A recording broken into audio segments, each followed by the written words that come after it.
What direction is your wealth curve heading? We all have a lifetime wealth curve potential. We start out as a young person when we begin to become aware of money and wealth.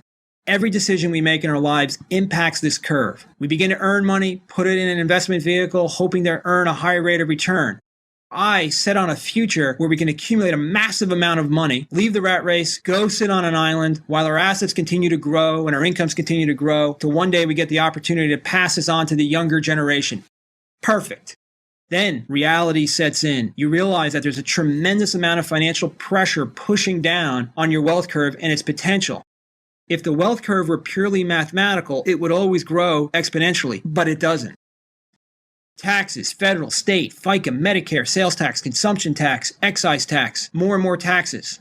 Fees, bank fees, surcharges, investment fees, transaction costs, commissions, surrender charges, hidden expenses, interest costs on credit cards and mortgages and student loans and car loans. Market volatility creating this average versus actual return gap. Insurance costs, car, homeowners, disability, health insurance, life insurance, insurance losses above coverage limits, lifestyle, and our inability to keep it in check for some. Loss of employment, underemployment, inflation, technological changes, cell phones and data plans. What's next? Planned obsolescence. Everything we own is wearing out and will need to be replaced at a much higher cost, unfortunately. Theft, identity theft, money being stolen, our college, plus our children going to college, our parents not being prepared, having to move back into our homes, or us having to help them out or care for them financially or in reality, our siblings not being prepared, or our kids never launching, staying in the home. Events that we dreamed of, weddings for our children, sweet 16s, we think they're going to cost X and they cost Y and a lot more. Black swan events, these global macro destructors of wealth, not to mention the impact of long-term care, disability, premature death, death at life expectancy, lawsuits, estate taxes. All of this pressure is constantly mounting and becoming larger as our wealth grows and our incomes grow. The sequence in which these things come and the outcome cannot be predicted.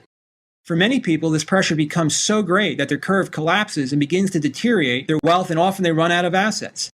If you look back at the curve, the most important drivers of wealth were the ability to save money and the return times the length of time that it could sit there.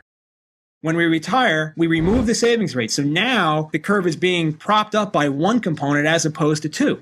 And then economic conditions change and maybe that return collapses like we're experiencing now. What direction is your curve trending? Most advisors and people spend all of their time focusing on the rate of return on their money. To be successful, you need to factor all of these pressures into your plan. If you're not, I believe that a strategic plan must include a complete evaluation of these potential pressures on your plan. Through a collaborative effort, you have the ability to create a plan that is better prepared for this